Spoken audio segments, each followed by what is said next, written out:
Hello everyone, welcome to my UPSC. Madhya Pradesh assistant professor का जिनका 4 अगस्त को एग्जाम है, अब आप अपनी तैयारी है जिसमें ज़्यादा से ज़्यादा जितना पॉसिबल हो सके टाइम दीजिए। कम से कम 2 या 3 टेस्ट तो आप रेगुलर कीजिए। अगर आप 2 टेस्ट जीएस के कर रहे हैं तो कम से कम 1 या 2 टेस्ट ही आप अपने सब्जेक्ट का भी कीजिए। जितना प्रैक्टिस करेंगे उतना ही आपको फायदा मिलेगा। टेस्ट सीरीज ज्वाइन कर लीजिए। अगर प्रैक्टिस के लिए आपके पास मटेरियल अवेलेबल नहीं है तो टेस्ट सीरीज के लिए वेबसाइट पे विजिट कर सकते हैं, इस नंबर पे कांटेक्ट कर सकते हैं। अभी तक टेस्ट सीरीज में शुरू से इसका टेस्ट सीरीज करवा रहे हैं।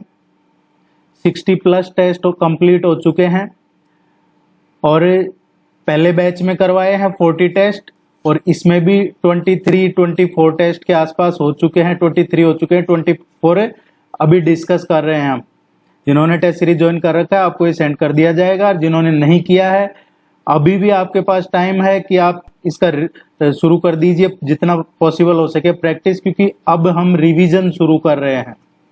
रिवीजन में क्या होगा, ये रिवीजन टेस्ट ही है। रिवीजन में ये होगा कि कुछ जो पुराने टॉपिक्स हैं जो करवाए हैं उनसे और क्या पॉसिबल क्वेश्चन बन सकता है, या जो इम्पोर्टेंट क्वेश्चन है जिनके एग्जाम में आने की प्रोबेबिलिटी ज्यादा है, प्लस जो टॉपिक रह गए हैं उनको कंसीडर करके और रिवीजन करवाया जा रहा है। और ये रिवीजन का आप पहला टेस्ट समझिए और आपके एग्जाम तक 20+ कम से कम टेस्ट करवाए जाएंगे। और कोई टॉपिक जो इम्पोर्टेंट है, ऑलरेडी वैसे रिवीजन के सारे जो वीडियोज हैं चैनल पे अवेलेबल है इम्पोर्टेंट टॉपिक्स के। फिर भी कोई टॉपिक लगता है रह गया तो वो करवा दिया जाएगा आपको। आप चैनल को सब्सक्राइब कर लीजिए, वीडियो को लाइक कीजिएगा। कोई भी आपकी क्वेरी है कमेंट सेक्शन में जरूर पूछ लीजिएगा। टेस्ट सीरीज हिंदी और इंग्लिश दोनों में अवेलेबल है, आपके सब्जेक्ट के लिए भी अवेलेबल है। ये नंबर दिया है, इस पे कांटेक्ट कर सकते हैं आप व्हाट्सएप वगैरह पे, या वेबसाइट पे विजिट कर लीजिएगा myupsc.in। Which of the following states is situated on the east side of Madhya Pradesh? Madhya Pradesh के ईस्टर्न साइड पे कौन सा राज्य मध्य प्रदेश के पूर्व की ओर स्थित है? देखिए, मध्य प्रदेश की सीमा जो लगी हुई है उसमें ईस्टर्न साइड पे मध्य प्रदेश के है छत्तीसगढ़, नॉर्थ साइड पे है मध्य प्रदेश के उत्तर प्रदेश, और राजस्थान की बात करें तो ये नॉर्थ वेस्ट में है, साउथ साइड में है इसके महाराष्ट्र, और वेस्टर्न साइड में है गुजरात। हमसे पूछा है ईस्टर्न साइड में कौन सा है? छत्तीसगढ़।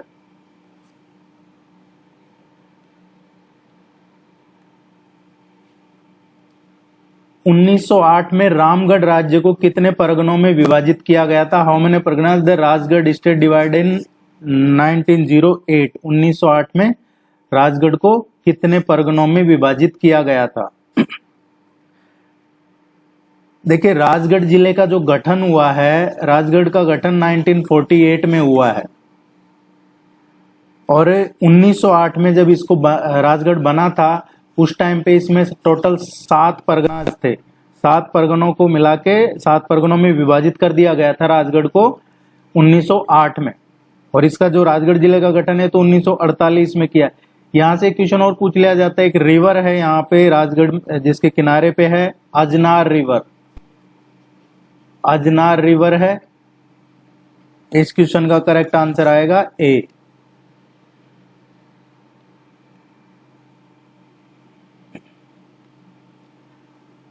अहिल्याबाई किले और महल में सिंहासन पर विराजमान रानी अहिल्याबाई की मूर्ति कहाँ पे है? ये अहिल्याबाई की मूर्ति किस जगह पे है जहां पे अहिल्याबाई के किले और महल में सिंहासन पे विराजमान रानी अहिल्याबाई की मूर्ति है? या फिर यूं कहें कि रानी अहिल्याबाई किला और महल कहाँ पे स्थित है? ये महेश्वर में है। और ये होलकर जो रूलर थे उनकी राजधानी भी हुआ करती थी माहेश्वर। रानी अहिल्याबाई ने ही माहेश्वर को अपनी राजधानी बनाया था।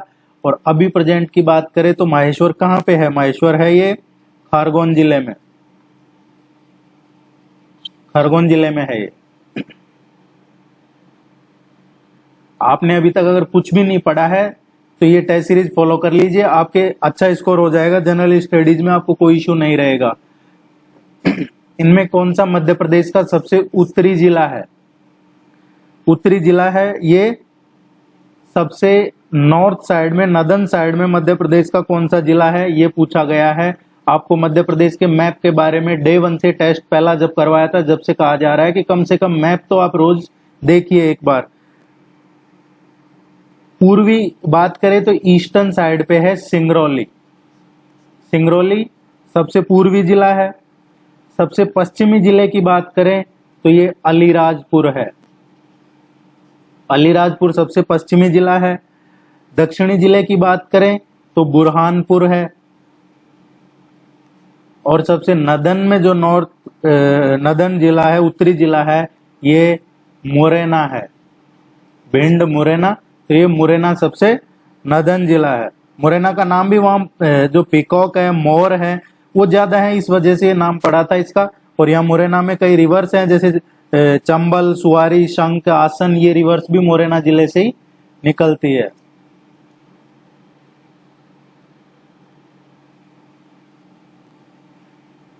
नवंबर 1956 में मध्य प्रदेश की स्थापना कितने जिलों को मिलाकर की गई थी? जब मध्य प्रदेश की स्थापना कब हुई है? 1 नवंबर 1956 को मध्य प्रदेश की स्थापना हुई है। उस टाइम पे कितने राज्यों को मिलाकर के ये की गई थी? उस टाइम पे कुछ प्रोविंस थे, राज्य थे, उनको मिला के की गई थी स्थापना इसकी। उस टाइम पे 4 राज्यों को मिलाकर इसकी स्थापना की गई थी, जिसमें एक था सीपी एंड बरार रीजन, दूसरा जो मध्य भारत था, तीसरा विंध्याचल था, और चौथा भोपाल स्टेट था। ये 4 राज्य बना रखे थे, सेंट्रल प्रोविंस एंड बरार, मध्य भारत, विंध्य प्रदेश और भोपाल, इन चारों को मिलाकर मध्य प्रदेश की रचना की गई थी 1 नवंबर 1956 को।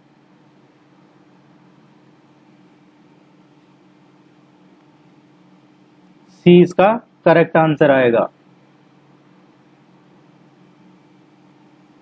क्षेत्रफल के अनुसार मध्य प्रदेश भारत का सबसे बड़ा राज्य है। एरिया वाइज मध्य प्रदेश भारत का सेकंड लार्जेस्ट है। मध्य प्रदेश का डिवीजन नहीं हुआ था 2001 में, जब मध्य प्रदेश था उस टाइम पे ये भारत का सबसे लार्जेस्ट था एरिया वाइज, लेकिन जब मध्य प्रदेश से छत्तीसगढ़ अलग हो गया, उसके बाद मध्य प्रदेश दूसरे नंबर पे आ गया है।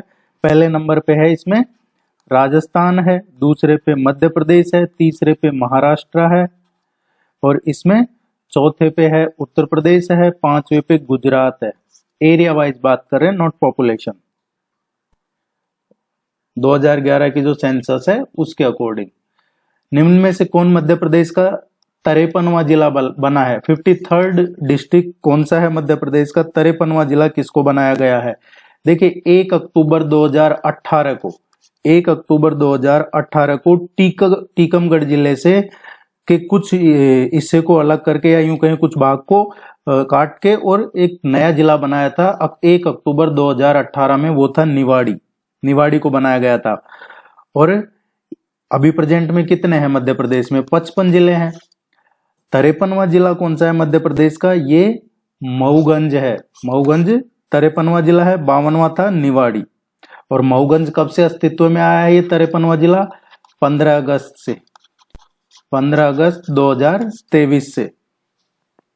इसमें जो 3 तहसील है मेनली, मऊगंज है, नईगढ़ी, हनुमना और देवतालाब, ये इन तहसीलों को मिलाकर ये मऊगंज बनाया गया है। मऊगंज, नईगढ़ी, हनुमना और देवतालाब।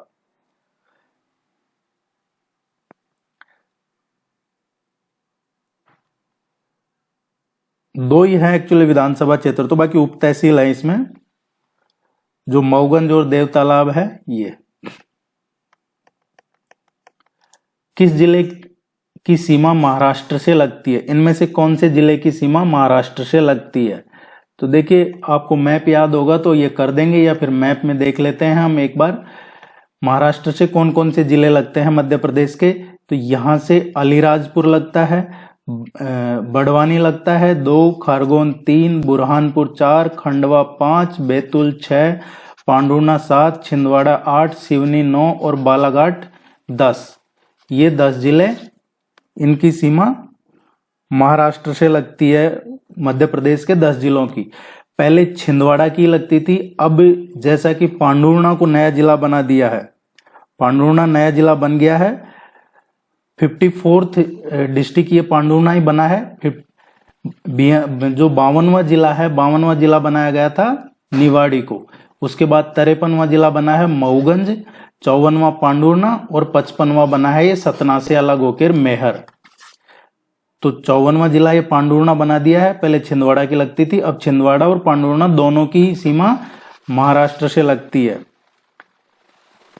पांडुर्णा है, यहां से एक नेशनल हाईवे और गुजरता है, वो भी आपको ध्यान होना चाहिए, नया जिला बना है, पूछा जा सकता है। NH47 भी यहीं से होके निकलता है।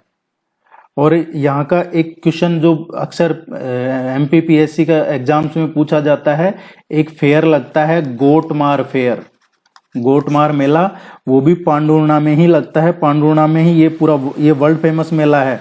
और ये पांडुर्णा है, यहाँ पे कौन सी रिवर है, यहाँ पे जाम नदी है। कौन सी रिवर है, जाम नदी के किनारे पे स्थित है ये। और यहाँ गोटमार मेला आयोजित किया जाता है, इसको भूलना नहीं है। 53वां मऊगंज था जो रीवा से अलग होकर बना था, 54वां पांडुर्णा छिंदवाड़ा से अलग होकर, 55वां है जो मेहर सतना से अलग होकर बना है। इस क्वेश्चन का करेक्ट आंसर आएगा पांडुर्णा की लगती है महाराष्ट्र से। निम्न में से किस जिले की सीमा छत्तीसगढ़ और महाराष्ट्र दोनों से लगती है? देखिए छत्तीसगढ़ और महाराष्ट्र दोनों से लगती है। हम मैप देख लेते हैं, आप भी मैप जरूर रखिएगा, बिना मैप के मत पढ़िएगा ये इस तरीके के क्वेश्चन। यहां से और यहां तक का जो एरिया है, हिस्सा है, ये महाराष्ट्र से बॉर्डर शेयर करता है। यहां से और यहां तक का है, ये छत्तीसगढ़ से के साथ बॉर्डर शेयर करता है। ये जो एरिया है, ये डिस्ट्रिक्ट्स उत्तर प्रदेश के साथ बॉर्डर शेयर करते हैं। ये है गुजरात के साथ बॉर्डर शेयर करते हैं। और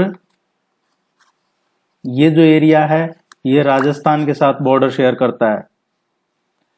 तो हमसे पूछा है मध्य प्रदेश और महाराष्ट्र और छत्तीसगढ़ से, तो ये जो बालाघाट है, बालाघाट इससे दोनों से बॉर्डर शेयर करता है, बालाघाट महाराष्ट्र से भी और छत्तीसगढ़ से भी। इस क्वेश्चन का करेक्ट आंसर आएगा बालाघाट, ए।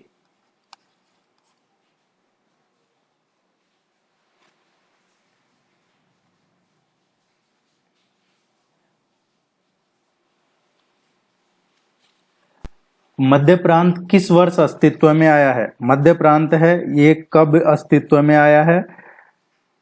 देखिए ये इसका अस्तित्व में आया है मध्य प्रांत 1861 में, जो सौगौर है, नेरबुडा और नागपुर प्रांत का विलय हुआ 1861 में, जब ये मध्य प्रांत बना था, जिसको हमने अभी पढ़ा था। बेरार मध्य प्रांत, विंध्याचल, भोपाल, इनको मिला के मध्य प्रदेश बना। और मध्य प्रांत का पूछा है तो मध्य प्रांत 1861 में अस्तित्व में आया है। और 1950 से पूर्व मध्य प्रांत, बरार, जो मकराई के राजसी राज्य हैं या छत्तीसगढ़ को मिलाकर, ये फिर बाद में मध्य प्रदेश का गठन हुआ था। जब गठन हुआ था उस टाइम पे नागपुर थी राजधानी, और फिर बाद में पुनर्गठन किया गया था 1956 में, 1 नवंबर 1956 को। किस जिले की सीमा छत्तीसगढ़ से लगती है? इनमें से कौन से जिले की सीमा छत्तीसगढ़ से लगती है? देखिए छत्तीसगढ़ से कौन से जिले की सीमा लगती है, देखते हैं मैप अवेलेबल है क्या। हाँ बिल्कुल है। जैसा कि अभी हम डिस्कस कर रहे थे, ये जो डिस्ट्रिक्ट है इनकी सीमा छत्तीसगढ़ से लगती है। तो कौन से हैं? सिंगरौली, सीधी, शाहडोल, अनूपपुर, डिंडोरी, मंडला, बालाघाट, इनकी सीमा छत्तीसगढ़ से लगती है। ऑप्शन में क्या दे रखा है हमें? अनूपपुर है, इसकी सीमा छत्तीसगढ़ राज्य से लगती है। ये देख लीजिएगा, शायद 7 जिले हैं जिनकी सीमा छत्तीसगढ़ से लगती है। किस जिले की सीमा राजस्थान से लगती है? मध्य प्रदेश के कौन से जिले की सीमा राजस्थान के साथ लगती है? इसमें फिर ये मैप इसलिए लाया गया है ताकि आपको कम से कम ये मैप तो याद हो जाए और मैप की हेल्प से ही क्वेश्चन सॉल्व हो जाए। तो देखिए ऊपर ही देख लेते हैं हम यहाँ पे, राजस्थान से कौन कौन से जिलों की सीमा लगती है? झाबुआ, रतलाम, मंदसौर, नीमच, आगरमालवा, राजगढ़, गुना, शिवपुरी, श्योपुर, मुरैना, इन जिलों की सीमा राजस्थान के साथ लगती है। अब ऑप्शन में क्या दे रखा है हमें?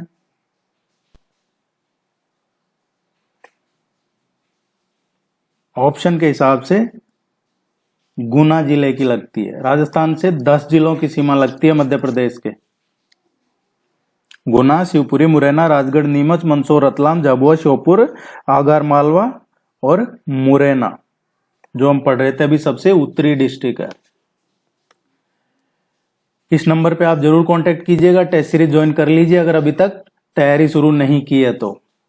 जनरल स्टडीज में आप इजीली, चाहे minimum qualification mark, qualifying mark हो या फिर अच्छा स्कोर हो, ये हो जाएगा यहाँ से आपका। इनमें से कौन मालवा क्षेत्र में सबसे महत्वपूर्ण शहर है? मालवा की बात हो रही है तो देखिए मालवा रीजन में कौन सा आता है? मालवा है एक्चुअली जो मध्य प्रदेश का पश्चिमी हिस्सा है, पश्चिमी हिस्सा को मध्य प्रदेश का, जिसमें क्या आता है? उज्जैन, इंदौर, मंदसौर, देवास, धार, विदिशा, ये जो जिले हैं ये आते हैं। और राजस्थान का जो दक्षिण पश्चिमी भाग है वो भी मालवा में ही आता है। मालवा जनजाति के नाम पे ये पड़ा था। तो कौन कौन से जिले हैं मध्य प्रदेश के? उज्जैन, इंदौर, मंदसौर, देवास, धार और विदिशा, जिनमें उज्जैन और इंदौर ये हमें ऑप्शन में दे रखे हैं।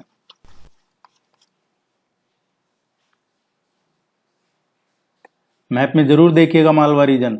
मध्य प्रदेश का 51वां जिला किस संभाग के अंतर्गत आता है? जो 51वां जिला है वो कौन से संभाग में आता है मध्य प्रदेश का? पहले तो हमें यह पता होना चाहिए 51वां जिला है कौन सा। तो शाजापुर के कुछ भाग अलग करके और 51वां जिला बनाया था आगरमालवा,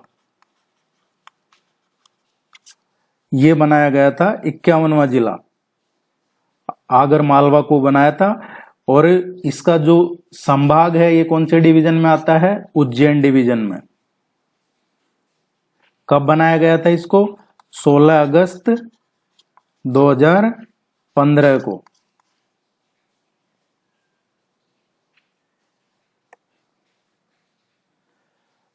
मध्य प्रदेश का राजकीय वृक्ष कौन सा है? मध्य प्रदेश का जो राजकीय वृक्ष है ये बरगद है। इसका साइंटिफिक नेम भी याद कर लीजिएगा, फाइकस वैनगेलेसिस। ये इसका करेक्ट आंसर है। नीमच जिला मध्य प्रदेश के किस संभाग में आता है? नीमच जिला है ये कौन से संभाग में आता है मध्य प्रदेश के? देखिए हो सकता है ये क्वेश्चन आपको आते हों, लेकिन ये हम शुरू से रिवीजन कर रहे हैं अब जीरो से। तो जिन बच्चों ने बिल्कुल भी तैयारी नहीं की है और वो यहां से भी अगर टेस्ट सीरीज फॉलो करते हैं तो आप आराम से इजीली क्वालिफाई कर जाएंगे इसको। और जिन्होंने पहले से फॉलो कर रहे हैं टेस्ट सीरीज या जो शुरू से फॉलो कर रहे हैं तो वो आप यहां से है जो आपका रिवीजन भी हो जाएगा और जो चीजें कुछ आपको लगता है कि ये पोर्शन रह गया वो भी कवर हो जाएगा। नीमच जिला है, देखिए मध्य प्रदेश में अभी प्रेजेंट में कई बार हम डिस्कस कर चुके हैं, 55 डिस्ट्रिक्ट्स हैं और 10 संभाग हैं।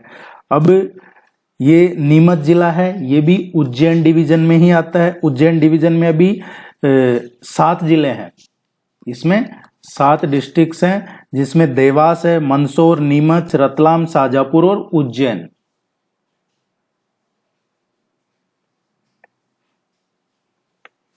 असीरगढ़ किला मध्य प्रदेश के निम्नलिखित जिलों में कहां स्थित है? असीरगढ़ फोर्ट है ये कौन से जिले में है? असीरगढ़ फोर्ट कौन से जिले में? देखिए असीरगढ़ है ये, इसका जो निर्माण है ये राजा अहिर ने करवाया था। राजा अहिर ने इस किले का निर्माण करवाया था और इस किले में एक जामा मस्जिद है और एक शिव मंदिर भी है। और इस किले को दक्षिण का दरवाजा भी कहा जाता है और इसके बिना कहा जाता है कि दक्षिण में प्रवेश नामुमकिन था। ये कहां पे है? बुरहानपुर जिले में है। असीरगढ़ फोर्ट बुरहानपुर में।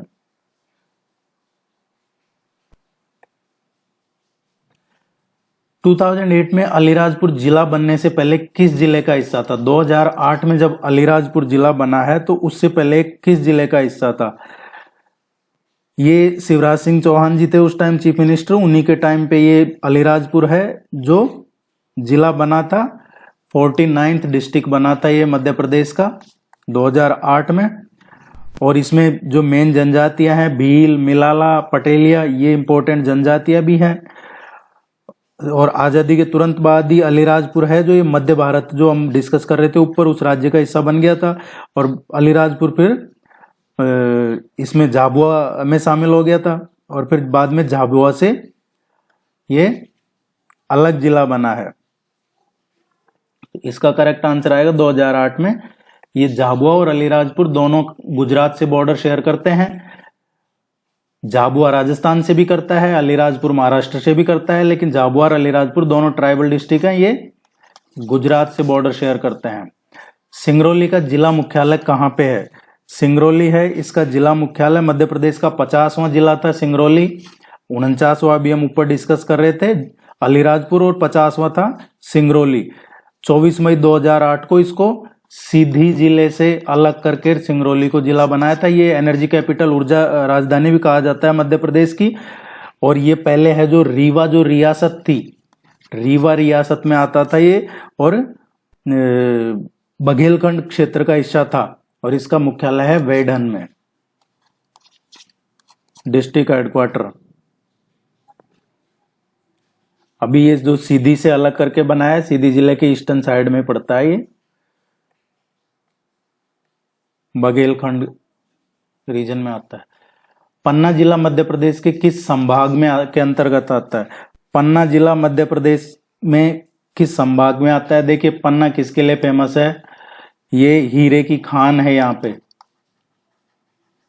हीरे की खदान है, हीरे की खान है, इसके लिए फेमस है। नेचुरल ब्यूटी के लिए भी, इस प्राकृतिक सुंदरता वगैरह के लिए भी यहाँ पे पन्ना टाइगर रिजर्व भी है, पन्ना टाइगर जो राष्ट्रीय उद्यान है। इसके अलावा है जो पांडव वाटरफॉल, गाथा वाटरफॉल भी यहीं पे है, पांडव जलप्रपात और गाथा जलप्रपात है। केन रिवर भी यहीं पे है।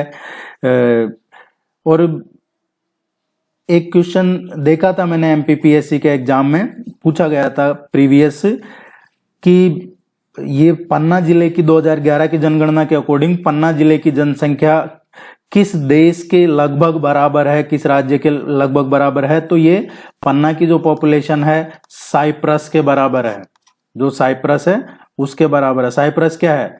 ये जो पूर्वी भूमध्य सागर है उसमें आता है, ग्रीस है उसके ईस्टर्न साइड में पड़ता है, फिर लेबनान, सीरिया, इजराइल के पश्चिम में पड़ता है साइप्रस, मिस्र के ऊपर आता है साइप्रस, और तुर्की के दक्षिण में आता है साइप्रस। ये एक यूरेशियन आइलैंड देश है साइप्रस, उसकी जनसंख्या के बराबर पन्ना जिले की जनसंख्या है। ये किसी एग्जाम में पूछा था, इसलिए मैंने आपको ये बताया है। 2006 का जो पंचायती राज मंत्रालय था उसके अकॉर्डिंग देश के जो 250 पिछड़े जिले हैं उनमें भी पन्ना आता है एक। और अभी भी वर्तमान में भी जो एक BRGF मिलता है, जो जिसको कहते हैं पिछड़ा क्षेत्र अनुसंधान निधि कार्यक्रम से जो धन मिलता है, जो राशि मिलती है, वो अभी भी पन्ना जिले को मिलती है। अब देखिए इसमें इतनी सारी नेचुरल चीजें हैं और डायमंड है, फिर भी ये गरीब पिछड़े जिलों में आता है as compare to other districts. इसकी करेक्ट आंसर आएगा सागर, सागर डिवीजन में आता है ये।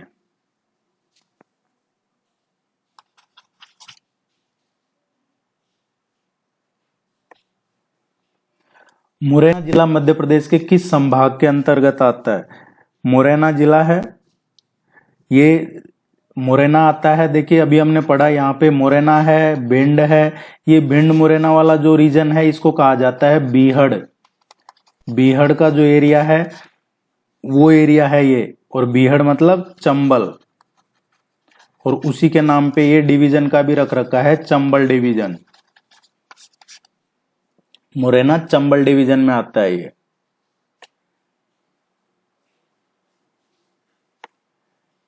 डी इसका करेक्ट आंसर होगा।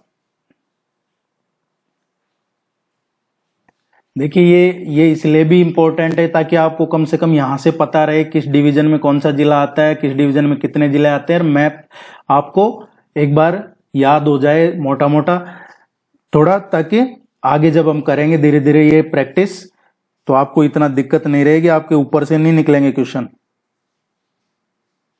इनमें से कौन सा नर्मदापुरम संभाग में के अंतर्गत नहीं है?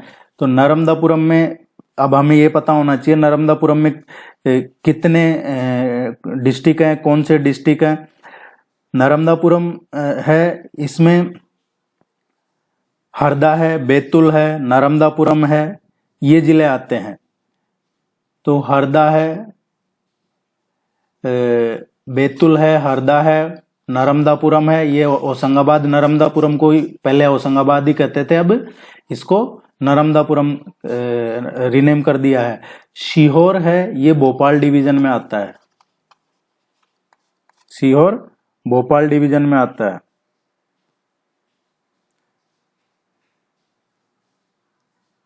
और देखिए पहले ये जो हरदा, बैतूल, नर्मदापुरम है, ये भी भोपाल डिवीजन में आते थे, और जब बाद में 2008 में अगस्त 2008 में नर्मदापुरम को अलग डिवीजन बनाया है, जब से ये नर्मदापुरम में आते थे। अदरवाइज हरदा, बैतूल, सीहोर, नर्मदापुरम ये सब भोपाल डिवीजन में आते थे। मध्य प्रदेश के निम्नलिखित जिलों में से किसे मुडवारा कहा जाता है? कटनी है, कटनी का प्राचीन नाम है मुडवारा। कटनी नगर का नामकरण कटनी नदी के नाम पे हुआ है, और 1998 को इसको जबलपुर से अलग करके जिला बनाया गया था। पहले इसको प्राचीन नाम मुडवाड़ा था।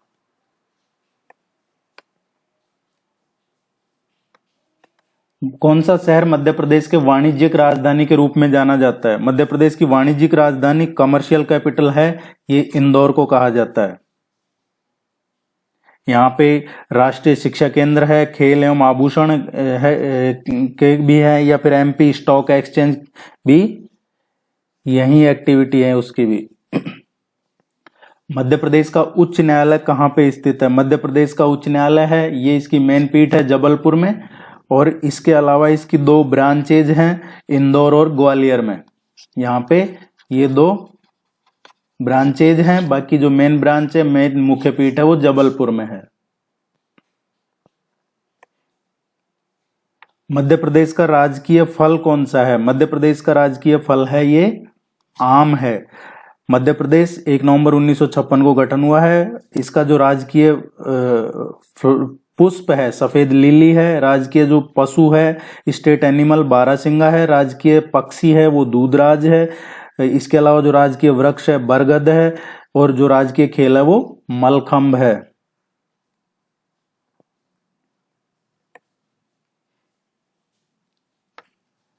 मध्य प्रदेश अपने वर्तमान स्वरूप में कब अस्तित्व में आया? देखिए इसमें कंफ्यूज नहीं होना है, वर्तमान स्वरूप का पूछा है, तो वर्तमान स्वरूप में मध्य प्रदेश कब आया है अपने अस्तित्व में? जब ये छत्तीसगढ़ का 1 नवंबर 2001 को छत्तीसगढ़ अलग हो गया, तो अब जो प्रेजेंट में मध्य प्रदेश है वो स्वरूप में आया है।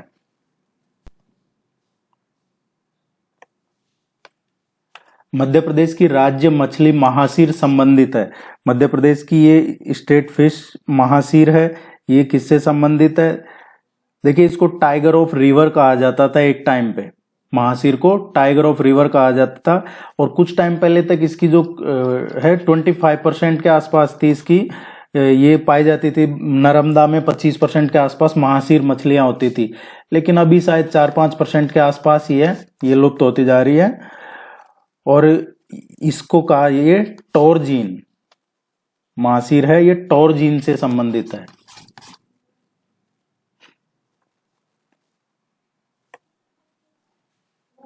होशंगाबाद शहर के संस्थापक निम्न में से कौन है? होशंगाबाद शहर की स्थापना किसने की? इनमें से कौन है?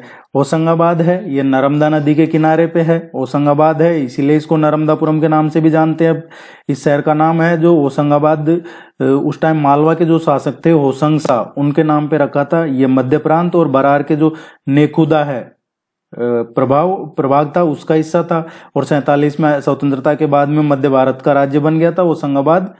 सोयाबीन यहाँ काफी होती है, सोयाबीन काफी होती है यहाँ पे। अगर सोयाबीन का पूछा जाता है सबसे ज्यादा तो ये होशंगाबाद ही है, होशंग शाह के नाम पे। सी इसका सही आंसर है।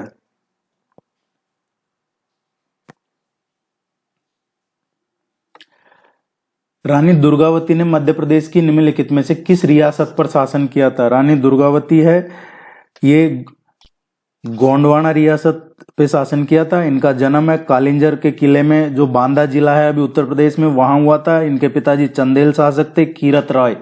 इनके पिताजी थे कीरत रॉय, वो चंदेल शासक थे। और इन रानी दुर्गावती ने अपने जो हस्बैंड थे, इनके पति थे, उनकी मृत्यु के बाद गोंडवाना पे लगभग 15-16 साल राज किया था, इन्होंने शासन किया था।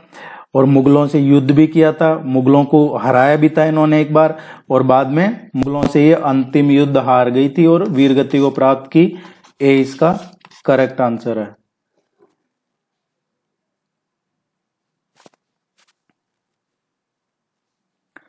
पंद्रह सौ 1550 से और 1564 तक ये राज किया था इन्होंने यहाँ पे। भारत के निम्नलिखित क्षेत्रों में कौन अवंतिका के रूप में जाना जाता था? अवंतिका के रूप में प्राचीन काल में उज्जैन को अवंतिका के रूप में जानते थे। उज्जैन है जो मध्य प्रदेश में है, ये जहाँ पे क्षिप्रा रिवर के किनारे पे है ये। और यहाँ पे कुंभ का मेला भी लगता है, जो 12 साल में एक लगता है। जो एक खगोल शास्त्री थे या गणितज्ञ थे वराहमिहिर, उनका जन्म भी उज्जैन में ही हुआ था। और वराहमिहिर की एक पुस्तक है जिसका पूछ लिया जाता है अक्सर एग्जाम में, पंच सिद्धांतिका। पंच सिद्धांतिका वो भी वराहमिहिर की रचना है। सरकारी बैंक नोट मुद्रणालय मध्य प्रदेश के किस स्थान पर स्थित है? सरकारी बैंक नोट मुद्रणालय है ये मध्य प्रदेश के देवास जिले में है।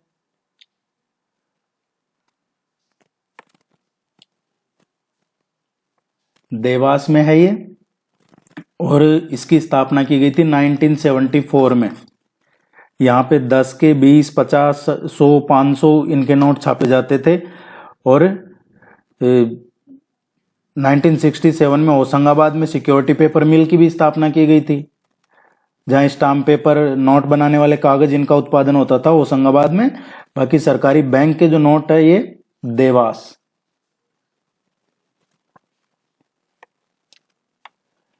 1853 में अंग्रेजों ने नागपुर राज्य पर कब्जा कर लिया, जिसमें अन्य क्षेत्रों के साथ साथ मध्य प्रदेश का कौन सा क्षेत्र भी शामिल था? 1853 की बात है।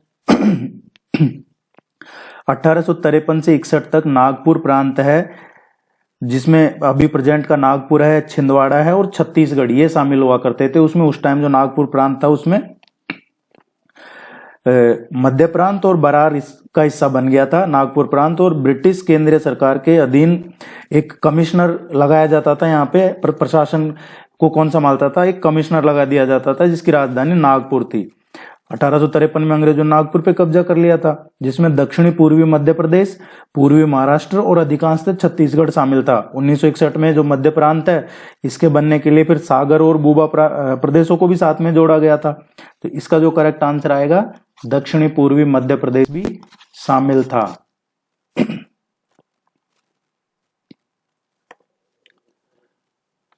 1588 में असीरगढ़ किले के ऊपर हिस्से में जामा मस्जिद का निर्माण किसने करवाया था? 1588 में है। देखिए इसकी काफी एक कहानी है इस असीरगढ़ के किले की। असीरगढ़ में क्या है कि ये इसका राजा अली खान ने करवाया था। इस जामा मस्जिद का ऊपरी हिस्से में है ये किले के। लेकिन और ये कहाँ पे है? ये बुरहानपुर में स्थित है, गांव है एक असीरगढ़ ये। और ये ऐतिहासिक किला काफी फेमस है। 14वीं सदी में जो अहीर राजा थे उन्होंने इस किले का निर्माण करवाया था, और जो क्षत्रिय राजा थे आसा अहीर, उन्होंने करवाया था। बाद में इसमें क्या हुआ कि इसकी जो प्रसिद्धि है इस किले की दूर दूर तक फैली हुई थी। फिरोज शाह तुगलक ने का एक सिपाही था मलिक खान, और मलिक खान का पुत्र था नसीर खान फारूकी। वो इससे काफी प्रभावित हुआ और वो बुरहानपुर आया। उसने जो अहीर राजा थे उनसे भेंट भी की, और कहा कि किसने कहा? ये जो नसीर खान फारूकी था उसने कहा मेरे भाई और जो बलकाना के जमींदार हैं वो मुझे परेशान करते हैं और मेरी जान के दुश्मन बने हुए हैं, इसलिए मेरी मदद कीजिए और मेरे परिवार के लोगों को सुरक्षा दीजिए। वो इस राजा के पास आया और कहा कि मुझे रहने के लिए जगह दीजिए, सुरक्षा दीजिए। अब आसा अहीर उदार व्यक्ति था, उसने नसीर खान की बात पे विश्वास किया और उस किले में रहने की आज्ञा दे दी। नसीर खान ने पहले तो कुछ डोलियों में महिलाएं और बच्चों को भिजवाया इस किले में, और बाद में हथियारों सहित, हथियारों से सुसज्जित है जो उसके सिपाही, उसके जो योद्धा थे उनको भिजवाया पालकियों में। और ये राजा अहीर और उनके पुत्र, उनका परिवार स्वागत के लिए खड़े थे। जैसे डोलियों में जो किले में प्रवेश किया तो शुरू में तो बच्चे और महिलाएं थे, और बाद में जो इसके सैनिक सिपाही जो थे उन्होंने निकलकर इस आशा अहीर और उसके पुत्रों पे हमला कर दिया और उनको मार दिया, और इस किले पे अपना अधिकार जमा लिया। और बाद में ये इसी किले पे ये राजा अली खान ने ये मस्जिद का निर्माण करवाया था।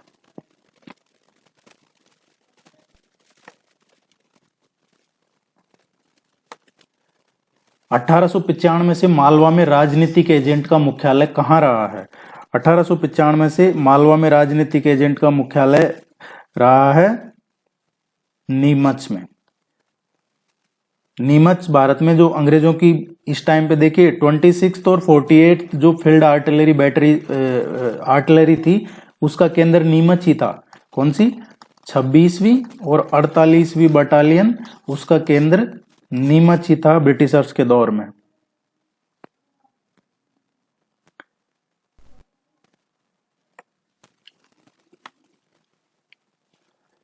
गढ़मंडला के प्रथम राजा कौन बने हैं? गढ़मंडला के प्रथम राजा कौन बने थे? गढ़मंडला के प्रथम राजा थे राजा गोंड जदुराई, ये पहले राजा बने थे। गढ़मंडला के जो कलचुरी राजपूतों को हरा के ये राजा बने थे, ये गोंड जनजाति द्वारा स्थापित है, इनका काफी बड़ा साम्राज्य था यहाँ पे। और गढ़मंडला के पहले गोंड राजा जदुराई थे, कलचुरी राजपूतों को उन्होंने हराया था और उसके बाद में ये राजा बने थे। ये पहले कलचुरी राजपूत जिनको हराया उनके दरबार में काम करते थे। उम्मीद है ये आपको यूजफुल लगेगा। आगे इसी तरीके से आपको रिवीजन करवाते रहेंगे। आप चैनल को सब्सक्राइब कर लीजिए, वीडियो को लाइक कीजिएगा और टेस्ट सीरीज ज्वाइन कर लीजिए। और भी कोई क्वेरी है कमेंट सेक्शन में पूछ लीजिएगा। Thank you very much, all the very best, good luck.